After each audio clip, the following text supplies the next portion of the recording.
Class at Shri Radha Kalachandidam.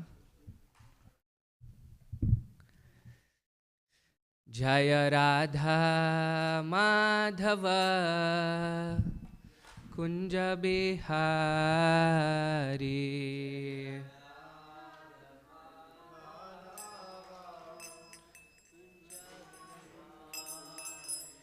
Jaya Radha Madhava Kunja Bihari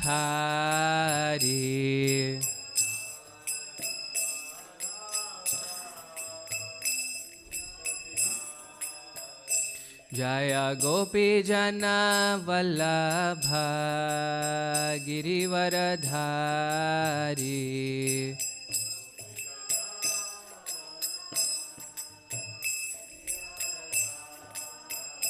Jaya Gopi Jana Vallabha Girivaradhari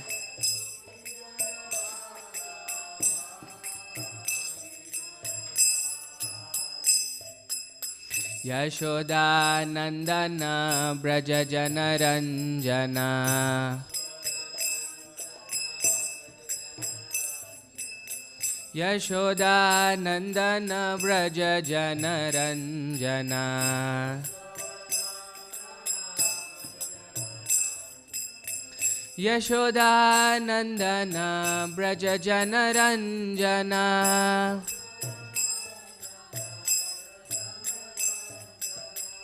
Yamuna Tira Vanachari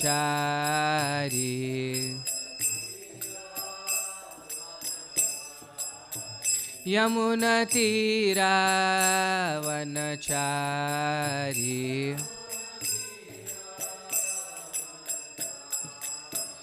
Jaya Radha Madhava Kunja Bihari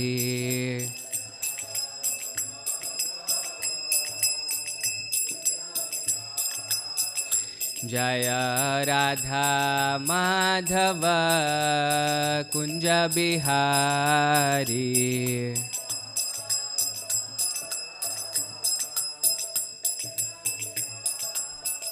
Jaya Gopi Jana Vallabha Girivaradhari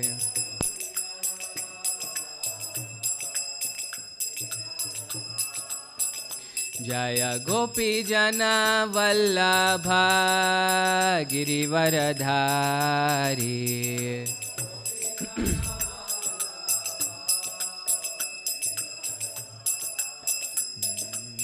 Yashoda Nandana Braja Jana Ranjana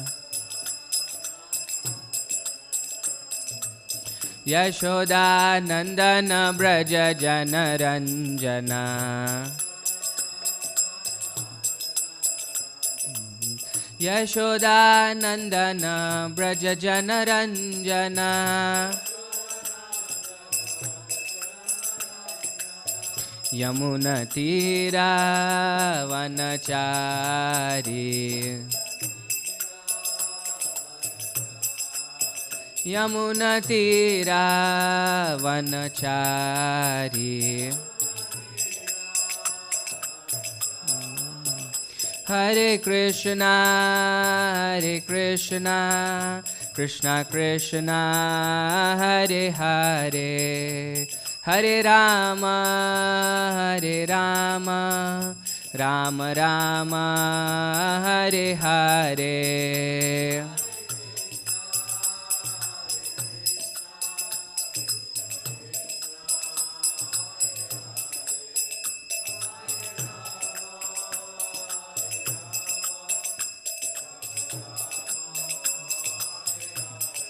Hare Krishna Krishna Krishna Hare Hare Hare Rama Rama Rama Hare Hare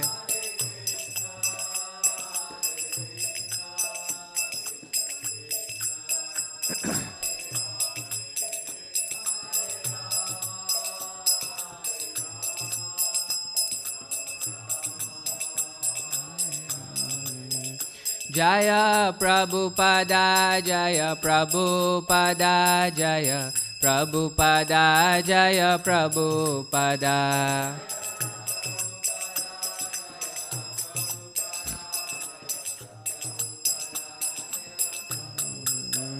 Jaya Jaya Prabhupada, Prabhupada, Prabhupada, Jaya Jaya Prabhupada.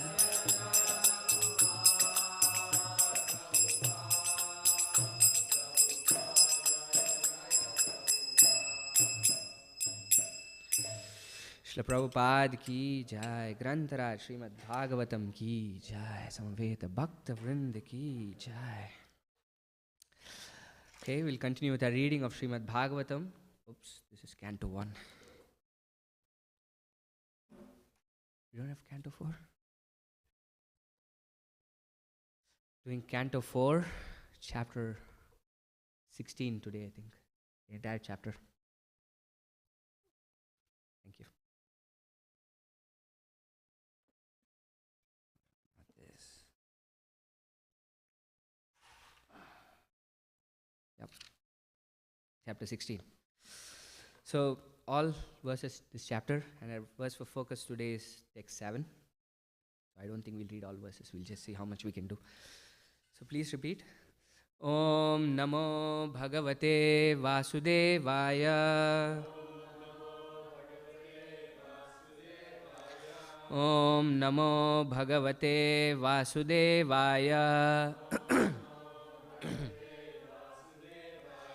Om Namo Bhagavate Vasudevaya. Read the prayers and translation together. Narayanam namaskritya naram chaiva narottamam devim saraswatim vyasam tato jayamudirayet. Before reciting the Srimad Bhagavatam, which is the very means of conquest, one should offer respectful obeisances unto the personality of Godhead Narayana, unto Naranarayana Rishi, the supermost human being, unto Mother Saraswati, the goddess of learning, and unto Srila Vyasadev, the author. Nashtaprayeshu bhadreshu nityam bhagavata sevaya bhagavati uttamashloke bhaktir bhavati naishtiki. By regular attendance in classes on the Bhagavatam and by rendering of service to the pure devotee, all that is troublesome to the heart is almost completely destroyed, and loving service unto the personality of Godhead, who is praised with transcendental songs, is established as an irrevocable fact. Om Ajnanatimirandasya Jnananjana-shalakaya Chakshuronmilitam Yena Tasmai Shri Gurave Namaha. Shri Chaitanya Manobishtam Stapitam Yena Bhutale Swayam Rupa Kada Mahyam Dadati Swapadantikam. Vandeham Shri Guru Shri Utapadakamalam Shri Gurun Vaishnavamsha Shri Rupam Sagrajatam Sahagana Raghunathanvitam Tam Sajivam Sadvaitam Savadutam Parijana Sahitam Krishna Chaitanya Devam Shri Radha Krishna Padan Sahagana Lalita Shri Vishakan Vitamsha. He Krishna Karuna Sindho Dina Bandho Jagatpate Gopesha Gopika Kanta Radha Kanta Namostute. Tapta Kanchana Gaurangi Radhe Vrindavaneshwari Vrishabhanu Sute Devi Pranamami Hari Priye. Vancha Kalpatarubhyascha Kripa Sindhubhya eva cha Patitanam Pavanebhyo Vaishnavebhyo Namo Namaha. Jaya Shri Krishna Chaitanya Prabhu Nityananda Shri Advaita Gadadhara Shri Vasadi Gaura Bhakta Vrinda. Hare Krishna Krishna Krishna Hare Hare Hare Rama Rama Rama Hare Hare. Namam Vishnupadaya Krishna Preshtaya Bhutale Srimate Bhakti Vedanta Swaminiti Namine. Namaste Saraswate Deve Gauravani Pracharine Nirvisesha Shunyavadi Paschatya Deshatarine. Okay, the title of the chapter is Praises of King Prithu by the professional reciters. What did Maharaj Prithu say about being praised in the previous chapter? Yeah, he didn't really want it. And yet we have an entire chapter about the professional reciters actually praising about him. What Prabhupada says was, if I remember right, he was smilingly and gentlingly telling them to not in a chastising manner. And yet we'll know why they spoke, in spite of Prithu Maharaj not actually approving the what do you call, the ballads singing about him. They still continue to do it. We'll see why. And quick recap of the previous chapter. Anybody? What's happened so far?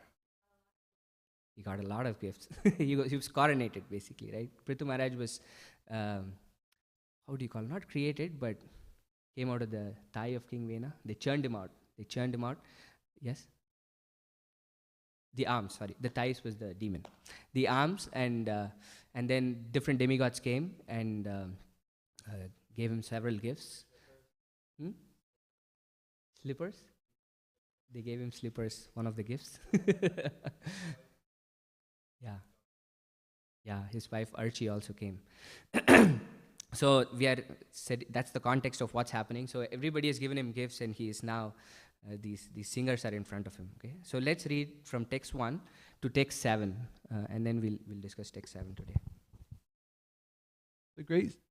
The great sage Maitreya continued, while King Prithu thus spoke, the humility of his nectarine speeches pleased the reciters very much. Then again they continued to praise the king highly with exalted prayers, as they had been instructed by the great sages. Yeah, so this is why. They just didn't do it of their own accord. The sages present there actually instructed them to do it. This is Prabhupada's point in that purport, is that we should do things according to the instructions of the spiritual master and the sages. And because they were instructed by the sages present there in the assembly to praise more about Prithu Maharaj, that's why they started praising him again. So that's why it was not a contradiction there. Okay, continue. The reciters continued, Dear King, you are a direct incarnation of the Supreme Personality of Godhead, Lord Vishnu, and by his causeless mercy you have descended to this earth. Therefore it is not possible for us to actually glorify your exalted activities. Although you have appeared through the body of King Vena, neither great orators and speakers like Lord Brahma and other demigods cannot exactly describe the glorious activities of your lordship. Yeah. So Prithu Maharaj was not an ordinary person. He was the direct incarnation of the Supreme Personality of Godhead. The word incarnation is also called avatar, right? There are several kinds of avatars of the Lord. How many kinds are there, do you know? 5, isn't it? I thought it was 5. So let's go through it. 6? Purusha, Guna, Shakti Avesh, Leela, Manvantara. Those are the 5, right? Did we miss anything?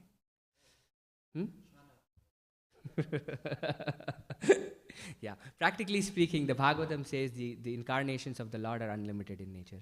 They're like the rivulets of a river, it says, right? But the major categories are these 5 major categories of incarnations. And which category does Prithu Maharaj fall under? Yeah, Shakti Avesh Avatar. It's explicitly mentioned in this chapter. We'll not get to that verse, but it says Prithu Maharaj is a Shakti Avesh Avatar of the Lord. So he was not an ordinary person. Okay, let's continue.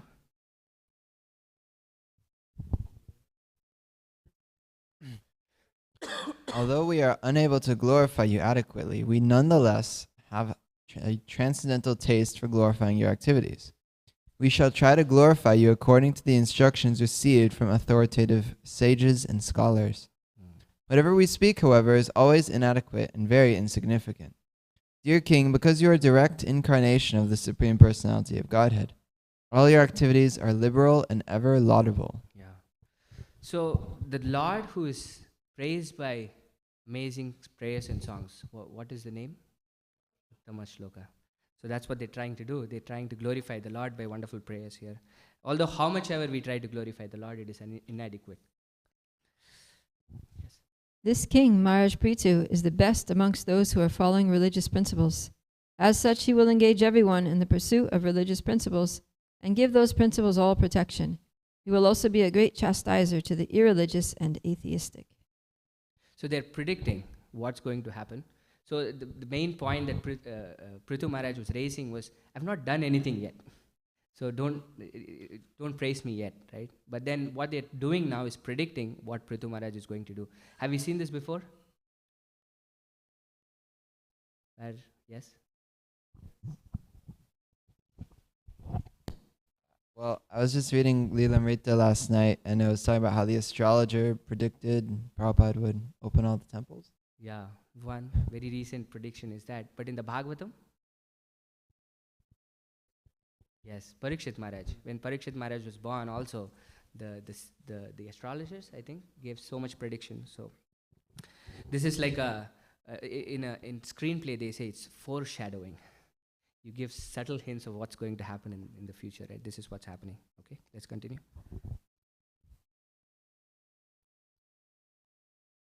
This king alone in his own body will be able in due course of time to maintain all living entities and keep them in a pleasant condition by manifesting himself as different demigods to perform various departmental activities.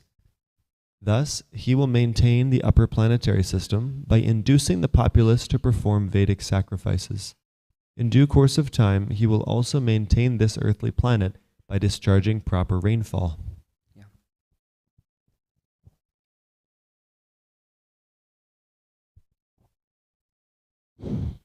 This king Prithu will be as powerful as the sun god, and just as the sun god equally distributes his sunshine to everyone, King Prithu will distribute his mercy equally. Similarly, just as the sun god evaporates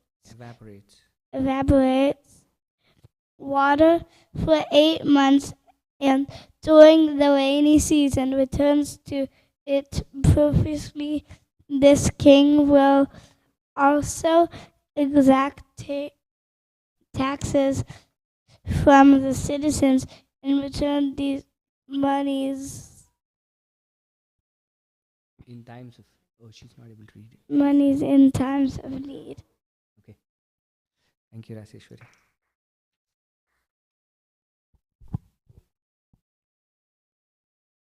Okay, This so we'll go to the Sanskrit. This is the verse for focus today, text 7. So we'll read the Sanskrit and then discuss a little bit. And please read the rest of the chapter when you have some time. It's a very beautiful chapter. Oh boy.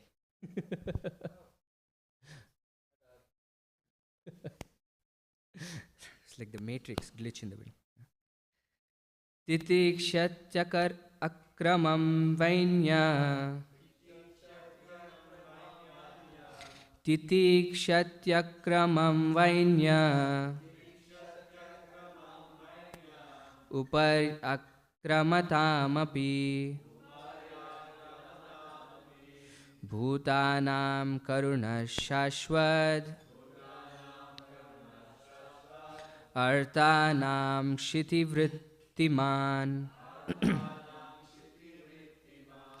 Titikshat akramam vainya. Upari akramatamapi. Bhutanam karuna shashwad. Artanam shitivrittiman. Somebody wants to chant? Titikshatyakramam vainya. Uparyakramatamapi. Bhutanam karuna shashwat. Artanam shitivrittiman.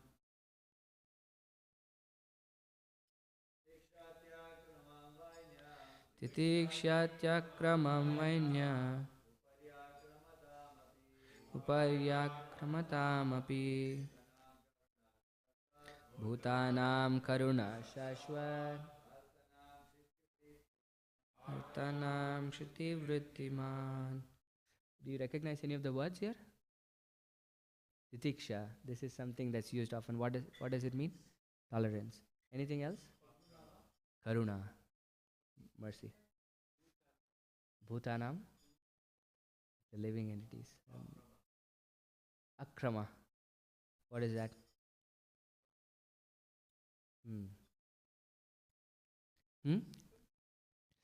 Actually, we'll see the word for word.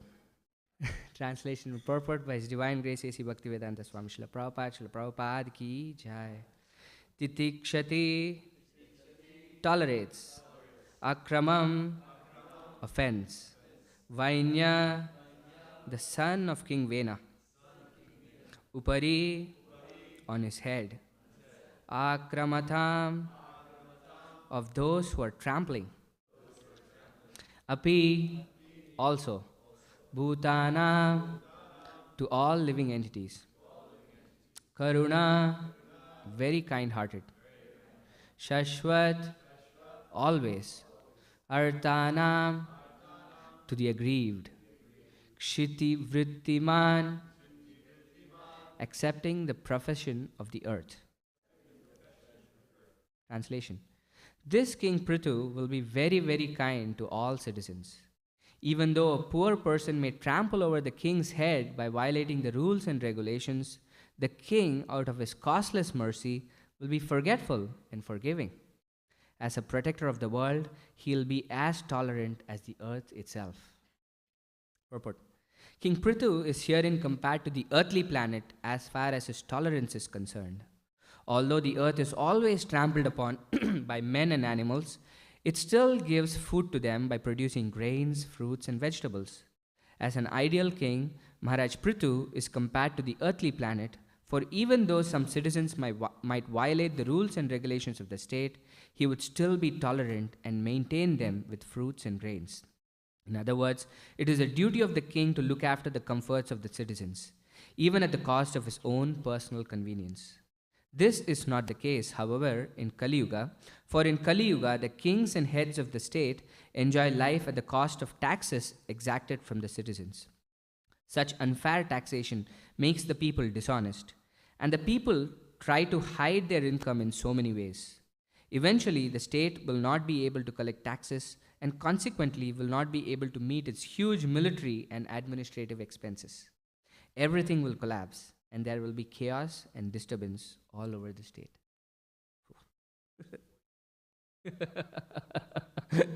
it's happening already, isn't it? So these are some of the qualities of Maharaj Prithu, and these are the qualities that the Srimad Bhagavatam speaks that a leader or a king or an administrator should have. And the quality that he should have, the first quality that he should have is what? Yeah, tolerance, titiksha. This is so important for a leader. Why? Can you use the mic, please? Because a leader has to deal with so many disturbing things, because all the problems will come to them. Okay, so how is tolerance helpful in that situation? Can you elaborate a little? Yeah, if they're not able to tolerate, then they'll get emotionally disturbed and they won't be able to serve the people. So one reason why the leader has to be tolerant is if they're not tolerant, they'll be disturbed by all kinds of problems that are coming at them. Do you have a verse in the Gita for it that Krishna says? That you have to be titiksha. Specifically to the point that you're saying. Yeah. Matras parshastu kaunteya sitoshna sukha dukkada agama paino nityas tams titikshasva bharata. He says you have to be tolerant, Arjuna, because this happiness, sadness, sun, cool, heat and cold, all of these are going to occur. Right? If you're not tolerant, then you can't be sober. And from that perspective, you cannot really make proper decisions. Why else should a king be tolerant? Yes? Because there are many things that are not within his power to change or fix, and so he just has to tolerate it and pray to Krishna for whatever you want the situation to be. It's under your control, not mine. Especially true in a non-profit volunteer organization. Yes, Nandabraja Prabhu. A leader has to be very tolerant because the people that they lead need to be able to come to them. Yes. They need to be able to know that they can voice their concerns and be heard and not be punished for it. Yes. You know, oh, you're not happy with this, and so there's some kind of punishment. So this, Yes. they have to be very tolerant for this. Yes. This is one of the most important things, right? The leader has to be tolerant because there will be mistakes that are happening, and the citizens will have to come to the king so that they know that the king will not actually punish them unjustly. And tolerance, especially for a king, is necessary because when you are in such a position, you have incredible power. If you don't have this quality of tolerance, you can actually abuse people like anything. It's actually very important for such people to have where there is incredible power. And we see this, especially power corrupts. In the world that we live in, when people have absolute power, they very easily lose this quality of tolerance. And therefore, any small thing ticks them off. And they think, I am the be-all and end-all of it. You've disturbed me. Therefore, they give the most severest of punishments that is not appropriate for such a situation at all. So this is one of the most important quality that the leader should have, and it is compared to the quality of Mother Earth. Right? That's what Prabhupada is saying. That Mother Earth, he's giving a very tame example to what's happening. Probably in Prithu Maharaj's time, they were just trampling over Earth. But at our times, we do so many nasty things to Mother Earth. In spite of that, she's so tolerant and giving us everything that we need. And eventually, we'll see in the story that there is a threshold for even Mother Earth. That she starts withholding things, and Maharaj Prithu has to chase after her. But this is the quality of Mother Earth, is that Earth is so tolerant. And the example is given that the leader should be as tolerant as Earth itself. That even when the citizens, this is a very, a vivid image that the Bhagavatam is painting, right? The poetry that it's giving is, even though a poor person might trample over the king's head, this is it. You're putting your head and people are trampling over your head. And even in that situation, the Bhagavatam says the leader should be tolerant. Okay? So if the leader is so tolerant, people will literally trample over the head. And how will there be leadership? Isn't there a contradiction? Right? How can you actually lead if you actually put your head and people are trampling over your head? And the contradictory verse, actually, this is the contradictory verse. If you go to text 4, it says of a different quality that Maharaj Prithu had. Right? The verse says, this king, Maharaj Prithu, is the best among those who are following religious principles. As such, he will engage everyone in the pursuit of religious principles and give those principles all protection. This is the key, right? He will also be a great chastiser to the irreligious and atheistic.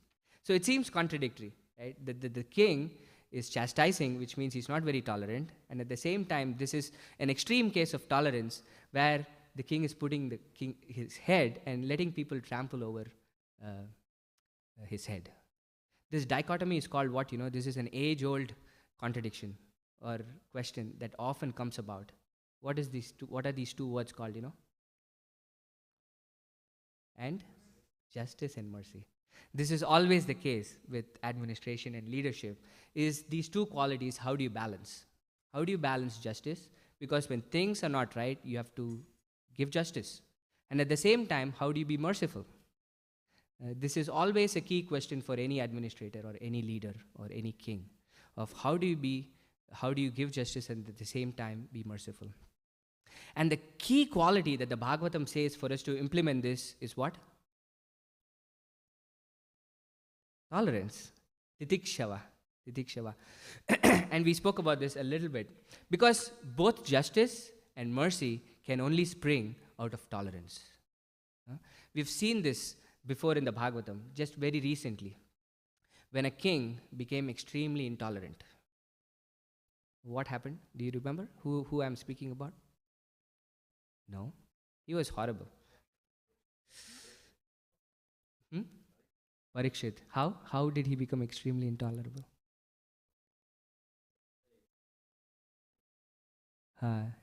He saw the sage, he threw a snake. That's not really, we could say that, you could say that, but you can't read my mind. But anyway, let me,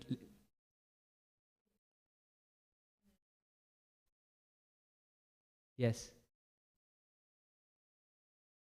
Yeah. That would be the case of extreme mercy, isn't it?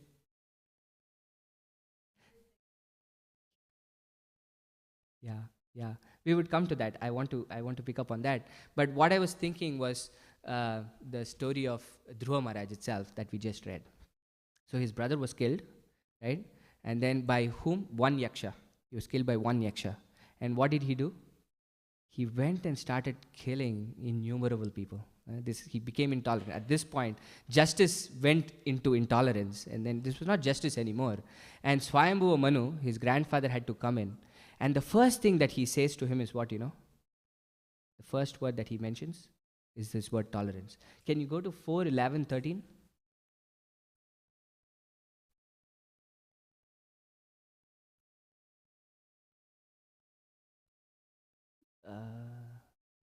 Can you go scroll up a little to the verse itself? I think the word starts with titikshaya, karunaya. The two words that we have actually read in this verse.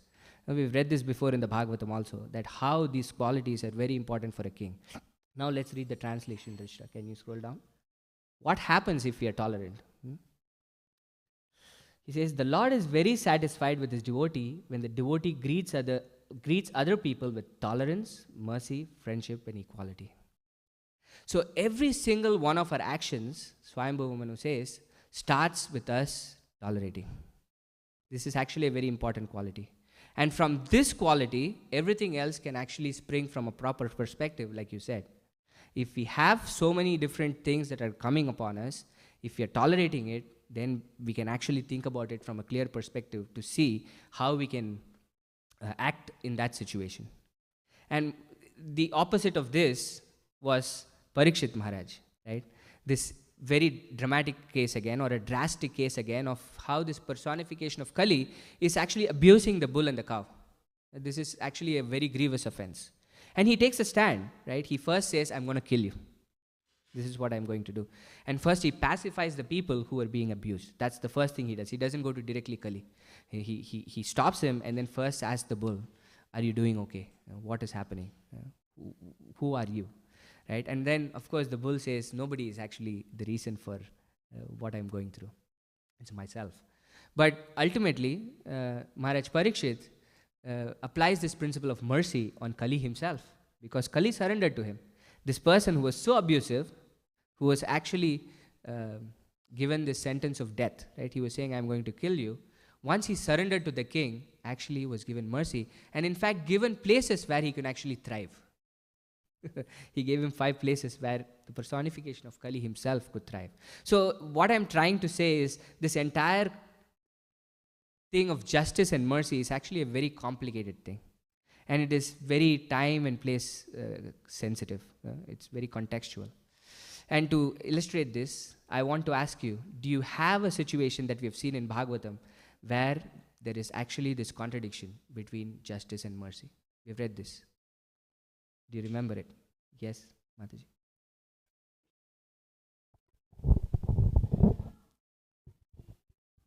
Yeah, when the Pandavas captured Ashwatthama, Yes. there was a discussion about whether they should kill him Exactly. or whether they should let him go. Yep. So it was divided between those who wanted justice. He killed our sons. He should die. This is dharma. And others, oh, but then his mother's going to lament like, Yep. we're lamenting. Yeah, this is exactly what I was thinking. Right in the beginning of Bhagavatam, we have this. We have this conflict between justice and mercy. This is, I think, the 7th chapter of the Bhagavatam, where Ashwatthama kills the 5 sons of Pandavas, Draupadi, young children at night. And the sentence is very clear. You should kill him, because it's a heinous crime. Like it's unforgivable. That these were people who were actually sleeping. These were young boys. They were not even able to defend themselves. And in the middle of the night, they were killed. Right? This is justice. And this is what Krishna...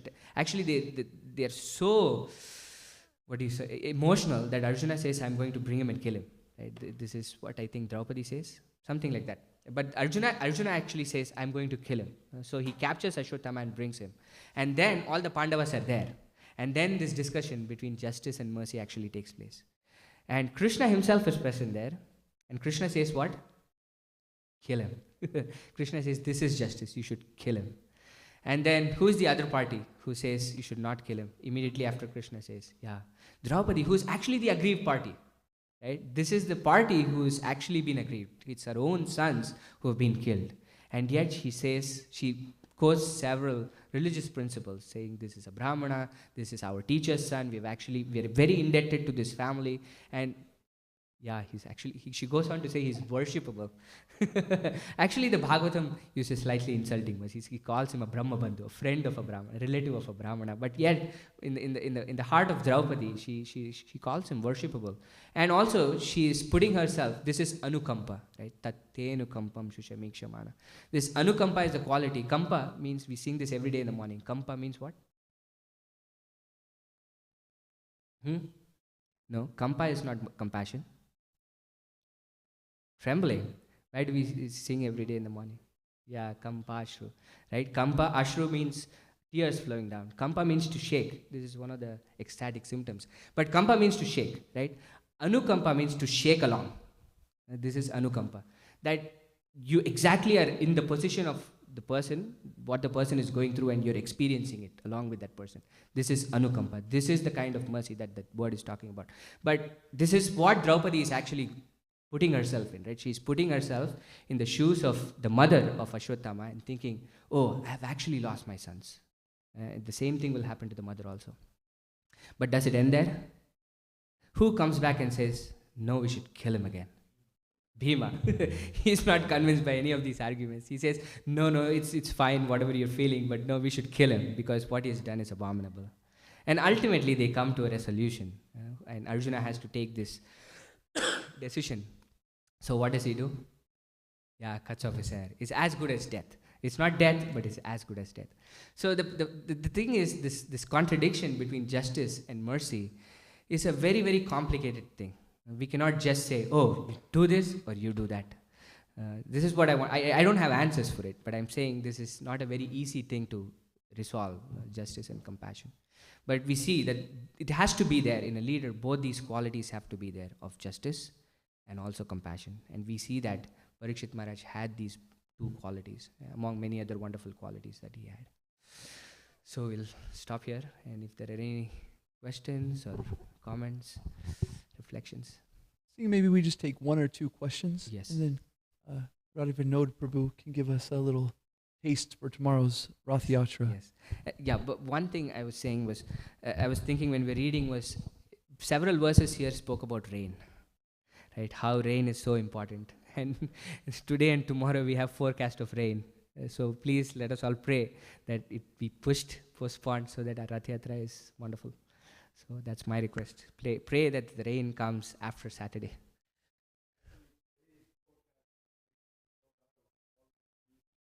Jai. So hopefully tomorrow it'll just be just some few drizzles and not even that. Yes, Drishyadima. I was wondering,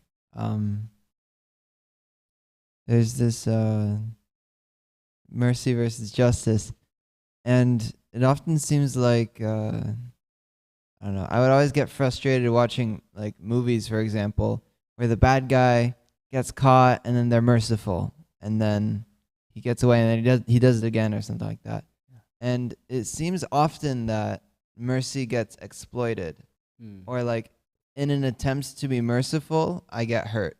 In an attempt to be merciful to other people in my life, they take advantage of that.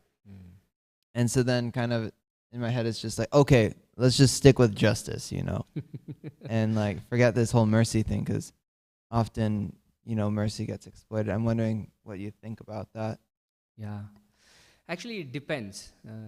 It's a very broad thing, right? How, on which things we are merciful on, and why are we showing mercy? And even justice, why do we have to give justice, right? The entire principle of justice itself is not just to help the aggrieved party, but also to help the party that has committed the offense. You see? So that when I'm actually giving justice, the person who has actually committed the crime also is helped in certain ways. So for example, they say if you've committed a heinous crime, then the king basically sentences you to execution, right? You're basically hung or something like that. And externally seeming, it might just look like justice, right? Okay, this person did a horrible thing and justice was met out. But while going through this process of justice, the heart of it is that there is also mercy that is shown upon the perpetrator. Because if we don't mete out the justice right now, if the person is not hung, then he has to go through really horrible consequence for the actions that he has committed in hellish planetary systems and things like that. So always, everything that we do is from the point of mercy. How it looks might look different, right? But the basis of everything that we do is Jiva Doya. This is Mahaprabhu's teaching. Every action that we do is in the principle of how can I be merciful to the living entity. Okay, for some people, that mercy might look like hanging them. For some people, that mercy might look like leaving them, letting them be. But the principle of mercy is always the basis, or tolerance, from which mercy springs, from which friendship springs, and from which equality springs. This is the quality of a Madhyamadikari also, right? That we see that this person is envious about Krishna, so we stay away from that person. For what? Not just for our sake. Oh, I might get affected by the envy of the person. We are also staying away for the goodness of the other person, because if he is envious about Krishna, he'll commit more offenses, therefore it's bad for the other person. So the entire behavior of a Vaishnava is constantly looking at both perspectives, not just our own perspective. And over time, we develop these qualities. Does that make sense? Yes, Mataji. Hare Krishna Prabhu, thank you. Very nice points that you brought up. I wonder if you can explain a little bit more this, the relation of, you said the word kampam means trembling, and anukampam means trembling very much. Yeah. How that translates into compassion. Like how is this image of someone trembling a lot? Yeah. How does that signify mercy? So how it signifies mercy is, say somebody comes and says about some of their problems to us. Many times we might be empathetic about it, but we might not be able to actually relate to what that problem is unless we have gone through such situations or we've had some experience of it, right? But anukampa is a situation where we can actually put ourselves in their shoes. That's what it means. So in that way, we experience what they experience. And in that capacity, we actually know what they're going through, not just from a distant perspective, from just the perspective of the story. This is what happened, this is what happened to me, this is what happened to me. But it's even more deeper in the sense that I'm personally putting myself through that situation. And from that perspective, I exactly know what this person is going through. Therefore, I can be even more merciful and compassionate to that person because I have some experience of what that person is going through. So in Brahma's prayers in 10th canto where he says Tate Nukampam. Nukampam Sushri. So you could fill in, here it says, my dear Lord, one who earnestly waits for you to bestow your causeless mercy upon him. Yeah. So, my dear Lord, one who earnestly awaits for you to become so empathic and emotionally invested in my situation that you actually start shaking. Yeah. For me. Yeah. And Krishna is actually doing it. We have to let him do it. That's what that means, right? We're going through such situations, but we're tolerating it and depending on Krishna so that we can allow him to come and shake along with us. Most of the time, we are actually blocking him, right? We're not opening ourselves so much that Krishna can actually enter into that situation and actually be present in that situation. It is our perspective. That's how I see it, at least. Because Krishna is always having that quality of mercy, isn't it? In fact, this is the crest jewel of all his qualities. But from our perspective, we have to open ourselves so much to Krishna that he can actually participate in that. Most of the time, we block ourselves from Krishna entering into that situation. We get into a shell. That, at least for myself, I try to block everything when I'm in such distress to get into a shell before I can start thinking clearly. You know. I think we should stop, right? So that Radha Vinod Prabhu can. You want to comment? Please. So tomorrow is Rath Yatra. So to get us in the mood of Rath Yatra, Radha Vinod Prabhu is going to give us a few words here on Rath Yatra and start to get that inspiration flowing.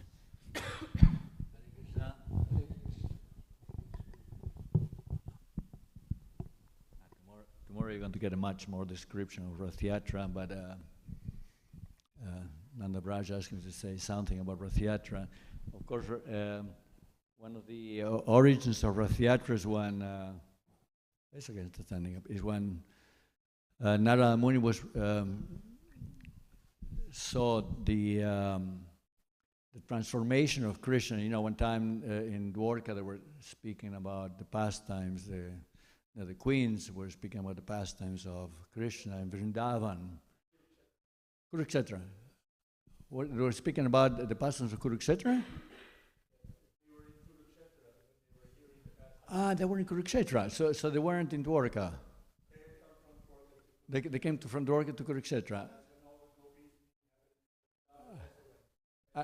And that's when they had the conversation where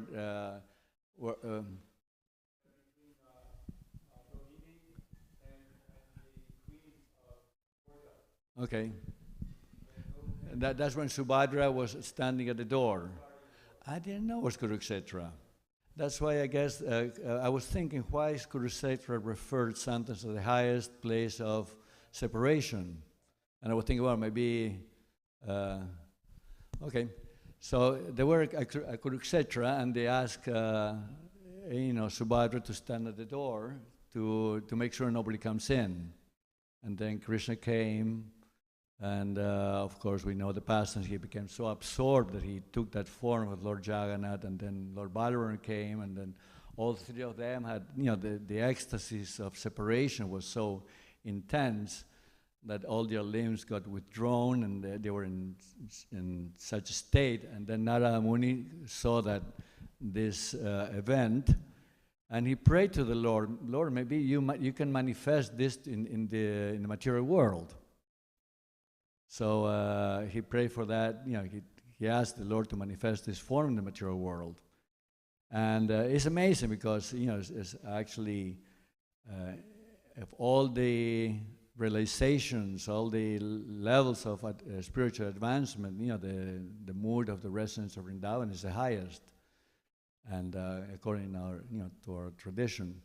And what's amazing that's brought in the midst of Kali Yuga to this, to this realm, the highest, because in the different levels, different spiritual, different higher planets, there's understanding of Krishna consciousness, and all the demigods, they have a great level of, attachment to Krishna, but attachment to Krishna in the mood of the residents of Vrindavan is very rare. It doesn't exist so much, in the higher planets. So that was brought to this world. And then, so Lord Jagannath came to this world, and there's a whole pastime. I think they're going to maybe relate to more. It's a long pastime how appeared here. And Prabhu, I was curious. I understand that you were asked here to come to redecorate Jagannath, Baladev, and Subhadra by painting them. Is that correct? I do, yeah. Once a year I come here and I paint Lord Jagannath. Can you tell us about that experience? How do you, How it happened? Well, yeah. There was no one to do it about 30 years ago, so I'm another, so I went in. As they say that an intelligent person shouldn't go into where he doesn't know where he's going, but I did. And from that day on, once a year I come, and I paint the Lord. In the beginning, it's very, very scary because my hand shakes. I don't paint throughout the year. So it shakes, and all the lines that look crooked, and I say, oh my God, I'm not going to be, very popular now. So, but then things work out. I need to go in my knees and pray, please, Krishna, help me out, because I'm totally scared. But then the second day, I feel a little better. I can see, okay, it's working out. But the first day is I always go through the same thing, through the same intense, fear, what the devotees are going to say when they see all the lines crooked, and this year I just covered all the face of Lord Balaram because, the paint looked old. The white paint started turning yellow. And then I think, okay, now I have to do all those lines. And the devotees who sell deities of Lord Jagannath, they're really good. They do it with a stroke. They do the whole thing. They do all the lines in India. But I'm not, not that trained. So I go very slowly, and then my hand shakes, and then the lines are not very straight, so I have to come back and correct them, and it's a whole experience. But it's really nice because it's a meditation. I, just from a week ago, I started thinking, okay, I'm going to be doing the service of Ananta Maharana. Ananta Maharana was actually the person who came and carved Lord Jagannath in the pastime of when the log appeared in the ocean.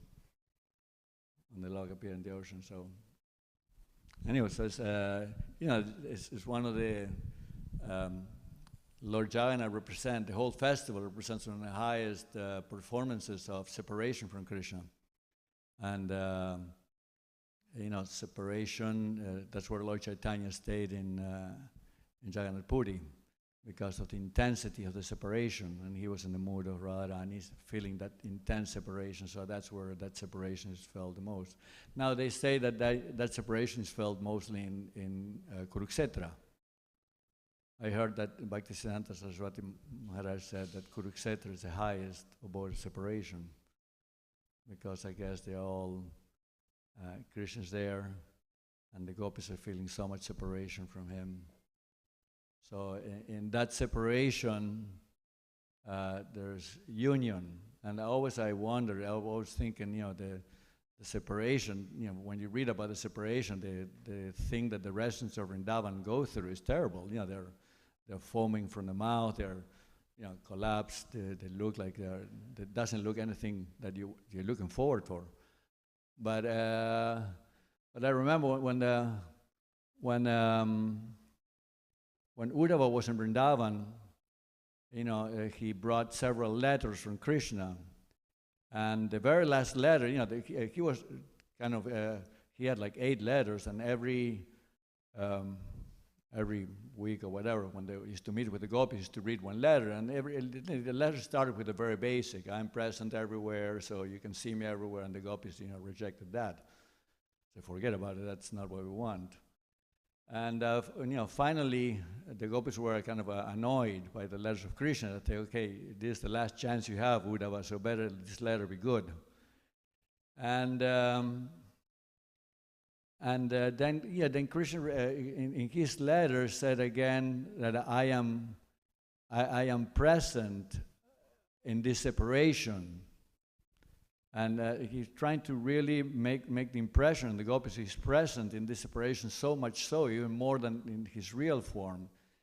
And then the gopis, you remember there were some gopis who couldn't go to the rasa dance. They were held back. So those gopis, they vouched to the fact that, yes, when they couldn't go, that separation was intense, that they felt Krishna came and was with them there in the house. While they were held back from going to see Krishna. So that kind of settled the matters. Yes, separation is where, the intensity of the separation is where you actually see, perceive, and, get in touch with Krishna in a very sublime way.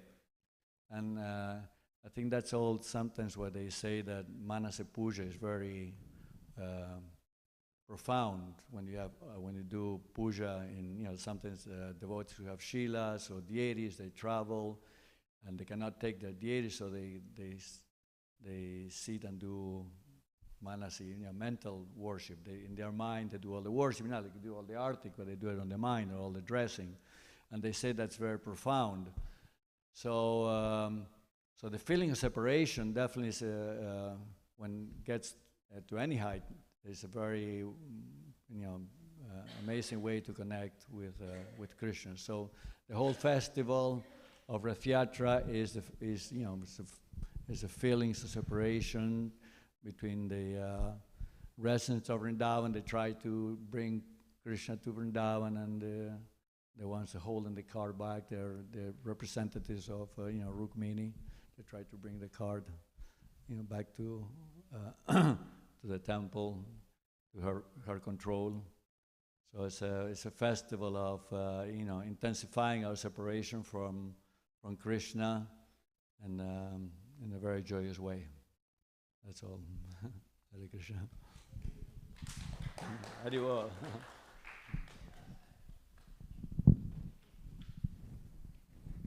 Any questions? Sorry. That's fine.